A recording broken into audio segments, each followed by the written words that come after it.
Olá, no Papo com o Editor dessa semana, o Broadcast Político entrevista Felipe Dávila, cientista político e pré-candidato a presidente da República pelo Partido Novo. O Novo aí que tem segunda vez candidato a presidente da República. Teve o João Moedo na eleição passada. E para me acompanhar, a repórter Jordana Neves, a quem eu agradeço pela presença. Felipe, muito obrigado pela presença. Muito obrigado por aceitar o convite do Broadcast. É um prazer conversar aqui com você, Gustavo, com a Jordana e com o Broadcast. Legal. Felipe, analistas avaliam que a economia estará no centro do debate da eleição presidencial de 2022, ao contrário de 2018, né, quando a corrupção era a principal pauta de discussão entre os candidatos. O senhor defende pautas liberais, Estado mínimo e privatizações, mas as pessoas ainda têm dificuldades, né, de assimilar esses temas aí com uma melhoria da qualidade de vida e, principalmente, assim, diante dessa crise econômica. Como é que o senhor pretende desconstruir essa visão e pregar essas pautas aí, principalmente na classe C e D do eleitorado?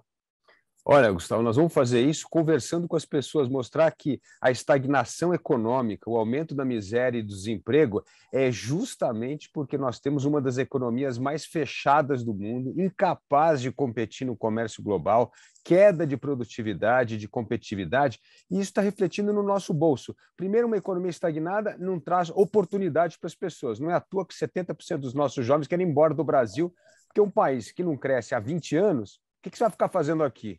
Então, é por isso que está todo mundo querendo ir embora. Segunda coisa, o custo de vida só aumenta, porque essa reserva de mercado faz com que você, por exemplo, compre um telefone celular no Brasil e com o mesmo dinheiro que você compra um telefone aqui, dá para você comprar 2 fora do Brasil. Você compra um carro aqui, daria para comprar 2 carros lá fora do Brasil. O que é isso? É o custo de um país fechado para o mundo, que vem perdendo produtividade, vem afugentando investimento e vem criando o desemprego recorde no Brasil. Então, nós temos de explicar para as pessoas que para o Brasil voltar a crescer, a gerar emprego, renda, atrair investimento, nós vamos ter de abrir a economia, privatizar as estatais, aumentar a eficiência do Estado e, principalmente, transformar o meio ambiente na grande alavanca propulsora de investimento no Brasil. Como vocês sabem muito bem, o Brasil tem capacidade hoje de fixar metade do carbono do mundo, só com as terras degradadas, sem mexer um centavo em algum hectare do agro. O agro tem que continuando a ser o nosso carro-chefe. Então, assim, não vai ter dinheiro para investir em coisas fundamentais como saneamento básico. Veja só o Brasil hoje. Nós continuamos a ter um problema do século XIX. 100 milhões de brasileiros não têm acesso a esgoto tratado. Por quê? Porque as estatais controlaram o saneamento no Brasil, prestam um serviço de péssima qualidade. Então, por exemplo, aprovamos o marco do saneamento. Agora, para esse investimento vir ao Brasil, ou nós vamos respeitar as regras do meio ambiente, do social e da governança, o famoso ASG, ou não vai ter dinheiro, não vai ter dinheiro para a retomada da economia. Então, abrir a economia, privatizar as estatais e colocar a política do meio ambiente no centro para atrair investimento e fazer com que o Brasil volte a ser respeitado no mundo são medidas essenciais e urgentes para melhorar a vida do brasileiro. Bom dia, Felipe. Obrigada, pela presença. E o mesmo vale para o tema populismo. O senhor critica com frequência o chamado populismo de direita e de esquerda, mas a gente sabe que muitas vezes as pessoas são guiadas pela emoção, atraídas por figuras carismáticas que prometem acabar com dores e insatisfações. Como quebrar isso, principalmente nesse momento crítico? Olha, Jordana, as pessoas caiu a ficha que hoje essa esperança se transformou, sabe no quê? Em angústia, em depressão e ansiedade. São esses os 3 sentimentos que dominam a população brasileira. E a outra coisa é que não tem novidade. Nós já sabemos o que esse populismo de direita e esquerda vai entregar. Vai entregar o que está entregando até hoje. Mais recessão, mais desemprego e mais miséria. Então não tem mais a ilusão de que o Novo, que o Posto Ipiranga, que uma pessoa que vai ter alguma ideia extraordinária para tirar o Brasil do buraco que encontra. O Brasil está nesse buraco por causa do populismo de esquerda e de direita. E as pessoas realizaram isso nessa angústia da pandemia. Então, o que as pessoas querem é alguém para pacificar o país, voltar a conversar com as pessoas e implementar medidas concretas para tirar o Brasil deste buraco que o populismo de direita e de esquerda nos colocaram. Então, eu acho que essa desilusão com o populismo, com esse sentimento de angústia e um sentimento de que precisamos pacificar o país, vai fazer com que o segundo turno não tenha dois candidatos que representam justamente a polarização e esse Brasil em crise. Felipe, você falou do segundo turno, né, e também dessas duas correntes, podemos falar de populismo de direita e de esquerda, que estão representadas nas figuras do ex-presidente Lula e do presidente Bolsonaro. Esse segundo turno viria, teoricamente, então, de um dos dois contra um dos candidatos que seria a chamada terceira via, mas essa terceira via está totalmente fragmentada, né? Não tem um candidato que sequer atinja 2 dígitos nas pesquisas de intenção de votos, e há muito tempo, né? O próprio Moro chegou a ter 10%, mas recuou nas pesquisas recentes, e o Moro destaca, ele próprio destaca a necessidade de unir urgentemente a candidatura em torno de um nome, desde que seja o dele, né? Eu queria saber como o senhor vê essa questão dessa união dos candidatos dessa terceira via, se existe mesmo essa urgência e como é que seria esse desenho para ter um candidato? O senhor abdicaria dessa candidatura em nome de alguém ou já vê alguém com um nome próprio mesmo para ser essa terceira via? Olha, primeiro, uma colocação importante. Esses candidatos da terceira via não mexem nas pesquisas por uma razão muito simples. Não tem novidade. São todos conhecidos da população. O Moro é muito conhecido, o Ciro Gomes é conhecido, o governador João Dória é muito conhecido. Então, todo mundo é muito conhecido. Então, não vai mexer mesmo. E aí você tem que olhar para uma outra coisa. Não é quem está na frente na pesquisa, é o alto índice de rejeição. Porque se você tem um alto índice de rejeição, como a candidatura vai crescer? É por isso que não cresce. Então, o que eu propus já aos outros pré-candidatos do centro, da terceira via, que nós façamos rodadas de conversa pelo país em torno de temas, porque a união só vai ocorrer em torno de propostas, porque não vai ocorrer em torno de caciques sentando e reunindo qual é o candidato. Porque quem é que diz, por exemplo, se você escolher o Moro como candidato, que 100% dos votos de todo mundo da terceira via vai para o Moro? Não vai. Isso é uma ilusão. Isso é uma ingenuidade política achar que se todo mundo abrir mão da candidatura em nome de um único nome, que esse nome vai ser o aglutinador de todos os votos. Não vai. E, aliás, se isso ocorrer nesse momento, com a fotografia de hoje das pesquisas, sabe o que vai acontecer? Nós vamos eleger o Lula no primeiro turno. Então, a situação de hoje mostra exatamente o oposto. Quanto mais fragmentada estiver a terceira via com mais candidato, melhor para, pelo menos, provocar um segundo turno nas eleições. Então, não faz sentido nenhum o que está se falando sobre a terceira via. Então, o que eu acho que nós temos de fazer? Enquanto essa situação não se concretiza, se haverá ou não união em torno da terceira via, vamos mostrar para o povo que a terceira via está conversando em torno de propostas. Então eu falei, vamos fazer uma roda de conversa, vamos conversar sobre meio ambiente em Manaus, vamos falar sobre tecnologia no Porto Digital em Recife, vamos falar sobre o agro em Sorriso, vamos fazer andar pelo país. Isso mostra que pelo menos a terceira via está convergindo ou está pelo menos discutindo propostas, e nós vamos poder saber onde há convergência e onde há divergência. E é em cima dessas propostas é que nós temos de pensar se há um nome capaz de aglutinar a terceira via. E o senhor falou sobre a possibilidade do Lula levar no primeiro turno, mas ainda as pesquisas mostram Lula no segundo turno. O senhor acredita que a terceira via pode tomar o lugar do Bolsonaro no segundo turno? E como cientista político, sabe se existe essa estratégia? Sim, eu acredito que pode tomar o lugar do Lula, do Bolsonaro no segundo turno, a terceira via. Mas, para isso, nós vamos ter que mostrar para as pessoas como é que nós vamos tirar as pessoas desse buraco. Porque as pessoas não vão votar no Lula ou no Bolsonaro ou na terceira via em nome de algum ideal. Elas querem saber assim, como é que nós vamos tirar o Brasil desse buraco, como é que nós vamos voltar a gerar renda e emprego. Então, o que eu digo é o seguinte, hoje a pesquisa é uma fotografia do olho no retrovisor, né? Então, você lembra o nome do Lula, do Bolsonaro, mas quando a eleição começa a entrar no radar das pessoas, a pergunta que as pessoas vão fazer é quem é que vai tirar a gente do buraco que nós estamos hoje? Então, nós temos de ter o discurso para endereçar essas pessoas. Por isso que eu venho andando por esse país, que o único jeito de fazer isso é conversando com as pessoas. A política precisa voltar a dialogar com o povo. E a gente precisa entender os medos, os anseios, as angústias das pessoas para poder criar uma narrativa capaz de conectar e mostrar como a nossa pauta, principalmente a pauta liberal do Partido Novo, vai mudar a vida delas. Porque se nós não fizermos isso, vamos fracassar em construir uma narrativa capaz de transformar o anseio das pessoas em voto. E o anseio das pessoas, como eu disse hoje, é para alguém capaz de pacificar o país, fazer o Brasil voltar a crescer, a gerar renda e emprego. Mas nós temos de criar narrativa, e para isso precisa conectar com as pessoas. Esse é o verdadeiro desafio da terceira via.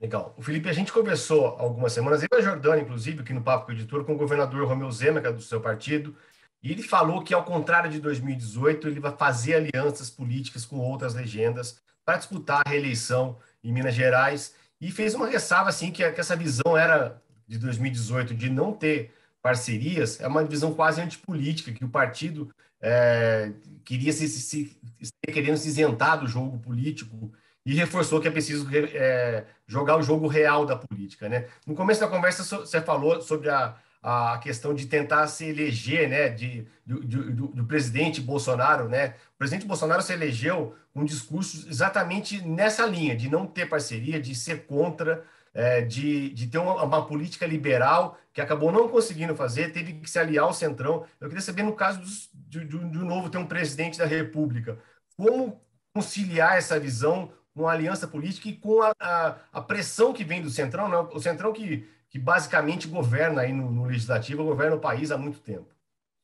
Gustavo, a gente tem que olhar para os exemplos de sucesso. O mesmo Centrão que está aí no governo Bolsonaro era o Centrão do governo Temer, tá certo? Mas por que do governo Lula, e do governo Fernando Henrique, Lula, né? Todo mundo. Mas por que no governo Temer, que foi o presidente mais impopular da história do Brasil, nós conseguimos aprovar o teto do gasto, nós aprovamos a reforma trabalhista, nós aprovamos a reforma do ensino médio e tantas outras medidas importantes? Então, por quê? E por que esse governo se rendeu, entregou a chave do cofre a esse Centrão que está destruindo o país? Então, essa é a questão. E aí tem duas coisas fundamentais que mostram como governar e quebrar a bolha do Centrão. Primeiro, você precisa ter um governante com prioridades claras. Quais são as brigas políticas que eu vou comprar? Foi assim que o Michel Temer fez. Ele nem olhava lá que ele era o cara mais impopular do Brasil, mas ele falou assim, precisa ter o teto do gasto, precisa ter a reforma trabalhista, e comprou as brigas políticas para construir esse pacto. Segundo, contou com a pressão da sociedade. A reforma previdenciária, que eu trabalhei muito de perto lá como liderando o CLP, o Centro de Liderança Pública, qual foi a narrativa que a gente acertou no alvo? O fim de privilégio. A reforma da Previdência é importante para acabar com o privilégio. E essa foi a narrativa que levou as pessoas às ruas para apoiar a reforma da Previdência. Então, para derrotar o corporativismo, nós precisamos de um presidente determinado a comprar brigas políticas para defender as pautas modernizadoras do país, e nós precisamos de uma narrativa para mobilizar as pessoas, mostrar como essa reforma afeta a vida delas, para elas se mobilizarem e apoiar as reformas. Quando essa combinação de pressão popular com um governo determinado a comprar as brigas políticas, o Centrão não resiste, ele cede. Como cedeu em várias reformas. Acabou de aprovar o marco do saneamento básico, do PL das ferrovias, onde tinha essa resistência do Estado, nós conseguimos furar essas bolhas com essa pressão da sociedade. Portanto, não dá para combater o Centrão sem a pressão da sociedade. E temos visto muitas discussões sobre federações entre partidos, que é a grande novidade para as eleições desse ano. Essa possibilidade não está nos planos do Novo? Não está, Joana, por uma razão muito simples. Ninguém quer casar com o Novo. Porque, assim, qual é o partido que topa fazer uma federação com o Novo e não usar fundo partidário, não usar o fundo eleitoral, né? Ser rigoroso nas emendas, só dar emendas com critérios técnicos e não com critérios políticos? Então, o nosso rigor, a nossa barra é tão alta que ninguém quer fazer federação com o Partido Novo. Então, nós vamos continuar o nosso caminho, essa defesa dos valores, dos princípios liberais. Você veja, nós temos 50 mandatários no Brasil, né? Entre deputados estaduais, vereadores, deputados federais, o governador Zema, como vocês mencionaram, o prefeito Adriano Joinville, não tem um único caso de corrupção, não tem uma única pessoa do Novo envolvida com corrupção. Então, é um partido que se destoa dos demais. Portanto, tenho certeza que ninguém quer fazer federação conosco e se submeter a esse rigor moral que o Partido Novo exige dos seus quadros. Felipe, nessa linha a gente sabe aí que a gente tem o governador Romeu Zema, né? E o Novo naturalmente quer ampliar aí o seu rol de governadores, né? De lideranças mais nacionais. E tem, além do Zema, que é candidato à reeleição em Minas Gerais, tem o Ganimi no Rio, tem o Vinícius em São Paulo, tem o Marcel, né? Lá no Rio Grande do Sul, que são pré-candidatos. Como é que estão essas articulações? Quantos candidatos aí o Novo pretende lançar e quais as expectativas, mesmo porque também um candidato a presidente precisa também de ter uma base, né, estadual para poder fazer a campanha, deslanchar na campanha. Com certeza. Bom, primeiro nós temos candidatos aos governos, como você bem disse, nos principais colégios eleitorais do Brasil. Teremos o Zema disputando a reeleição em Minas, o Vinícius Poit é o nosso pré-candidato aqui em São Paulo, e o Paulo Ganimi, que é o nosso deputado federal, que vai ser o nosso pré-candidato ao governo do Rio de Janeiro. Além desses três, nós vamos ter também o Aridelmo, que vai ser o nosso candidato no Espírito Santo. Então, assim, já evoluímos muito, vamos ter 4 candidatos ao governo, né? Além de tudo, nós vamos ter metas aqui para os estados, para a eleição de deputados, para nós passarmos a cláusula de barreira. Nós precisamos eleger pelo menos 11 deputados, e hoje na nossa conta aqui, nós estamos muito otimistas, achando que vamos dobrar a bancada, vamos para 16 deputados.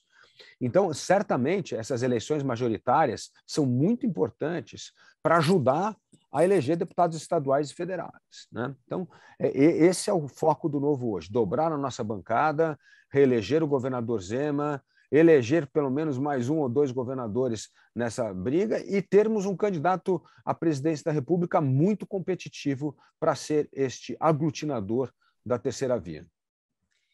E ainda sobre esses palanques estaduais, até agora a orientação interna do partido é se manter institucionalmente em defesa do seu candidato.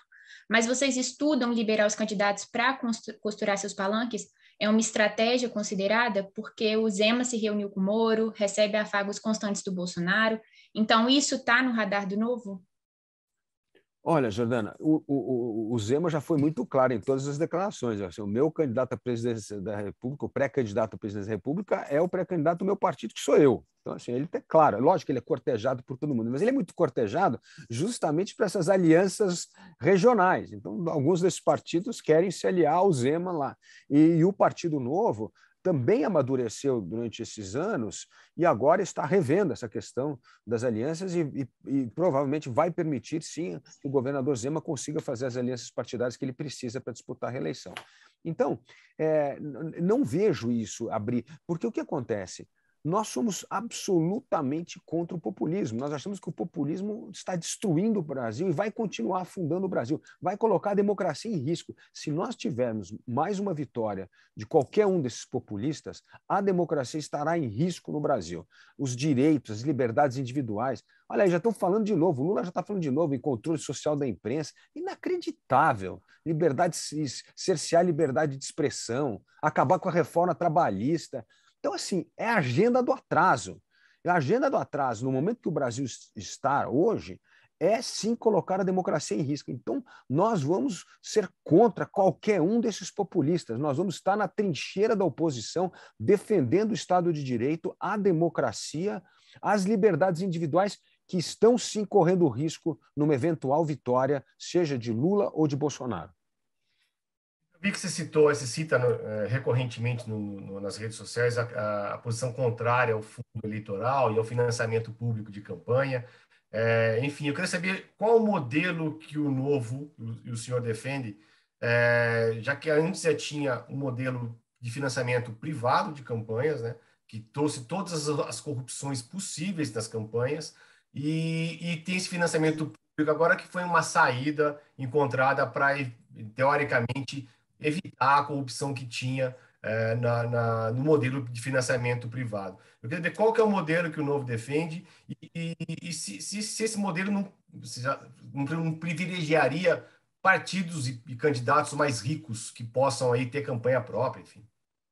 Olha, Gustavo, primeiro nós privilegiamos justamente a participação ativa do eleitor, do cidadão. O cidadão é que tem que escolher os candidatos que ele quer apoiar financeiramente. Então, é o cidadão. Não acho que precisa ser pessoa jurídica, não. É pessoa física, como é hoje.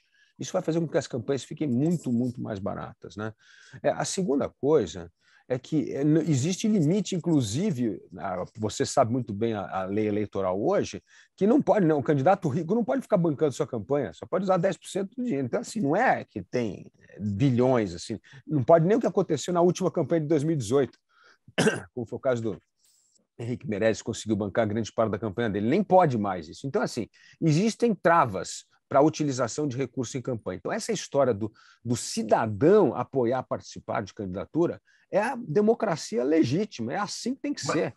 Então, mas vamos esse votar o fundo... cidadão, Felipe, apoiando, não pode ser meio restritivo, porque 90% dos cidadãos não tem dinheiro para poder financiar, a maioria não tem dinheiro nem para comer, né? Consegue nem comer e pagar as contas. Como vai financiar a campanha, né? Isso não é meio restritivo e pouco democrático? Não, pelo contrário, as campanhas vão ter que ficar mais baratas. Então, e aí o que que... Olha só, nós elegemos o governador Zema sem 1 centavo de fundo partidário, com o apoio das pessoas, dos nossos filiados. Ah, mas foi... Não, elegemos 8 deputados federais. Elegemos, como eu disse, 50 mandatários no Brasil. Acabamos de eleger o prefeito de Joinville. Então, assim, dá para fazer campanha, mas muito mais barato, com o apoio das pessoas. E não precisa de dinheiro. E aí isso forçaria também, Gustavo, a aprovar o voto distrital, outra bandeira que nós defendemos bastante para reduzir custo de campanha. Porque aí você tem que disputar num único distrito eleitoral. Aí você precisa de muito pouco dinheiro. Aí o que você precisa é gastar sola de sapato e saliva para conversar com as pessoas. Mas veja só como esse fundão eleitoral é imoral. Primeiro, tira dinheiro do contribuinte. Certamente, se você fizer uma consulta para o contribuinte, ele vai falar que dá para usar esse dinheiro melhor na educação, na saúde, na segurança, em qualquer outra área para melhorar o serviço público. A gente vai, olha só, 5 bilhões de reais para usar em 2 meses de campanha. Isso é um absurdo, é a campanha mais cara do mundo. Não existe isso.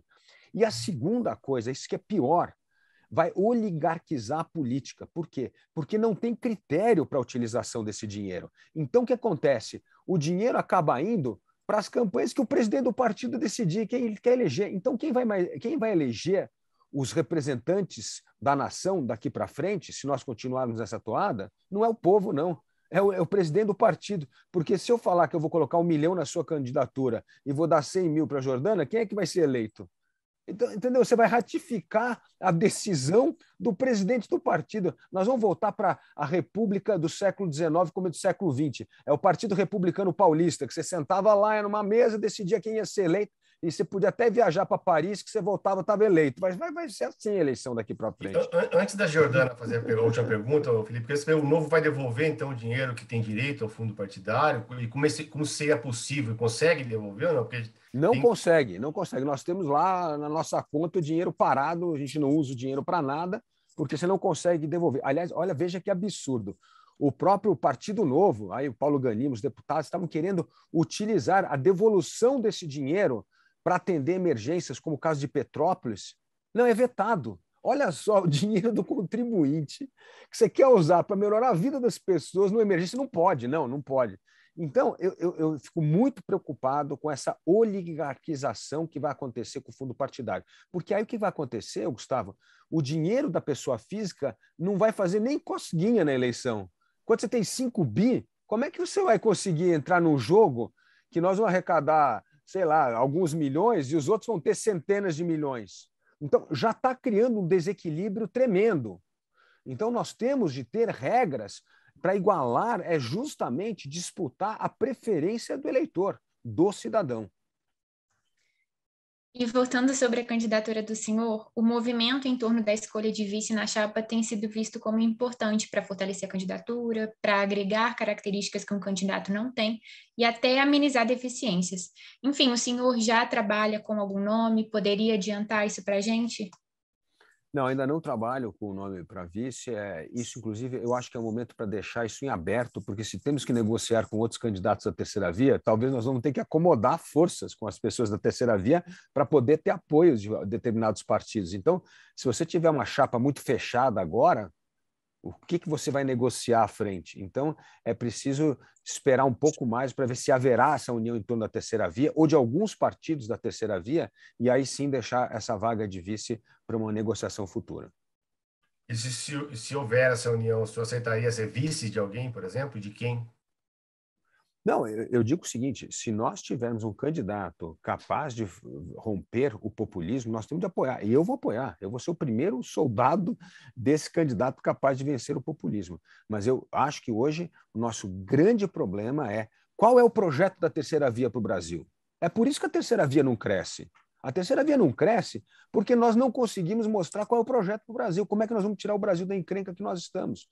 Se nós não tivermos essa narrativa, Gustavo, não tem como a terceira via decolar. Daí, o meu convite aos pré-candidatos à terceira via para nós fazermos essas rodadas de conversa pelo Brasil sobre propostas.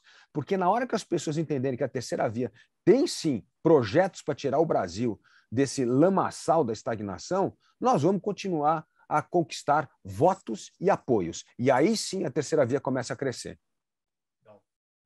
Muito obrigado pela participação aqui no Papo. Muito obrigado.